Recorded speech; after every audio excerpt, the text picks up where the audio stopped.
સાબર ડેરીનું સત્તામંડળ એમનો બચાવ ગોતી રહ્યું છે કે આપણે કઈ રીતે બચવું? હવે સાબર ડેરીનું તો જે થવું હોય થશે.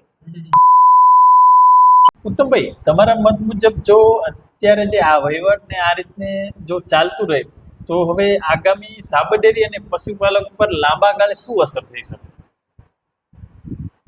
તમે જે કીધું એ પ્રમાણે હું તમને ટૂંકમાં એવું કહેવા માંગુ છું કે સાબર ડેરી એટલે 3.5 લાખ પશુપાલકોની જીવાદોરી છે. સાચું. 3.5 લાખ પશુપાલકોના ઘર સાબર ડેરીના લીધે ચાલે છે. એટલે સાબર ડેરીને બચાવવા માટે અમે અથાગ પ્રયત્નો કરીશું. પશુપાલકોનો સહકાર પણ છે અને જે અમુક દૂધ મંડળીઓના જે સત્યવાન અને નિષ્ઠાવાળા જે એમ્પ્લોય છે, ચેરમેન છે, એ પણ આપણને આમાં સહકાર આપી રહ્યા છે. હવે આ પ્રયત્નમાં કદાચ જો કોઈ સુધારો ન થાય તો સાબર ડેરી હાલ એવી પરિસ્થિતિમાં છે ફાઇનાન્શિયલી, હું એનો ઓકડો બોલવા માંગતો નથી, નહીં તો ઓકડો બોલીશ તો ચેતન પટેલ ઉપર આવા 18 દાવા થઈ ગયા છે સાબર ડેરીના. એટલે હું કોઈ ઓકડો બોલીને કોઈને જણાવવા માંગતો નથી, પણ સાબર ડેરીની પરિસ્થિતિ હાલની એવી છે કે જો આ જ વસ્તુ આમ નામ ચાલશે તો સાબર ડેરી 4-5 વર્ષની અંદર ખતમ થઈ જશે. અને હવે જે કહેવાય છે ને, આપણે કહેવત છે કે માથા ઉપરથી પાણી નીકળી ગયું છે, વહી ગયું છે, એવું છે. હવે એ લોકો પણ જાણે છે, સાબર ડેરીનું સત્તામંડળ પણ જાણે છે, એટલે લાફો મારીને ગાલ રાતો રાખે છે. કોઈ પણ વ્યક્તિને હિસાબ આપતા નથી આ લોકો. બધા જ લોકોના આરોપ છે, તો એ લોકો સામે કેમ નથી બેસતા? આજે મીડિયા સામે બેસે, હું સામે બેસીશ, મારી પાસે જે રેકોર્ડ છે એનો જવાબ આપો, આપણને સંતોષકારક હિસાબો આપો. અને અમે છેલ્લે એટલા સુધી તૈયાર કરવા માટે તૈયારી છે અમારી કોમ્પ્રોમાઇઝની કે તમે વહીવટમાં ફેરફાર કરો. પહેલા તો સાચી વાત છે. જો સાબર ડેરીના વહીવટમાં ફેરફાર ન થાય તો સાબર ડેરી ખતમ થઈ જશે, એ વાત ચોક્કસ છે.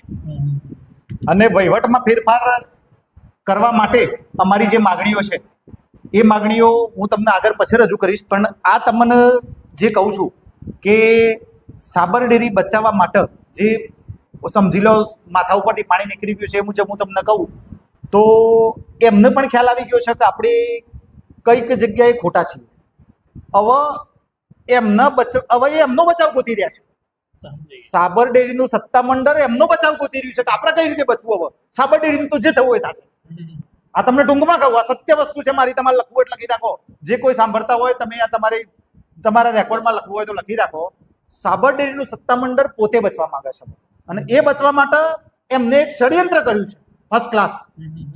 આ ષડયંત્ર એવું છે કે સાબર ડેરીના ટોપ લેવલના જવાબદાર વ્યક્તિઓ જે હોય તે એમડી હોય, એચઆરડી હેડ હોય કે કોઈ પણ હોય, આ લોકો ટૂંક સમયમાં જોજો તમે રાજીનામું આપી દેશે. હા, હું કહું છું એ તમે યાદ રાખજો. હું કહું છું એ સાબર ડેરીની જેની સહીથી ખોટું થયું છે એ વ્યક્તિઓ ટૂંક સમયમાં રાજીનામા આપી દેશે અને રાજીનામા આપીને એ આઉટ ઓફ ઇન્ડિયા શિફ્ટ થઈ જશે.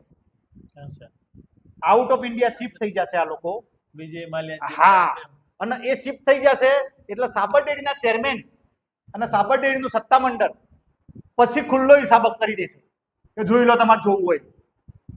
બરાબર? પછી જોઈને એમાંથી ગોટાળો પકડાશે. એ બધું જ જે લોકો વિદેશ ભાગી ગયા છે સાબર ડેરીના જેની સહીથી ખોટી થયું છે એને માથે નાખી દેશે બધું. તમે શું કરીએ યાર? આ તો એમડીએ કર્યું છે, એચઆરડી હેડે કર્યું છે. મંડળ બદલાઈ જશે. હું શું કહેવા માંગુ છું સમજી ગયા ને ટૂંકમાં તમે? એની પર નાખીને આ લોકો છટકબારી ગોતી લેશે અને એ લોકો એમનો હાથ ખેંચી લેશે. એટલે આ છે એમનો કિમિયો. તમારે જોવું હોય તો જોજો. જે દિવસ રાજીનામું આપશે આ લોકો ભારત છોડીને અને વિદેશમાં જતા રહેશે.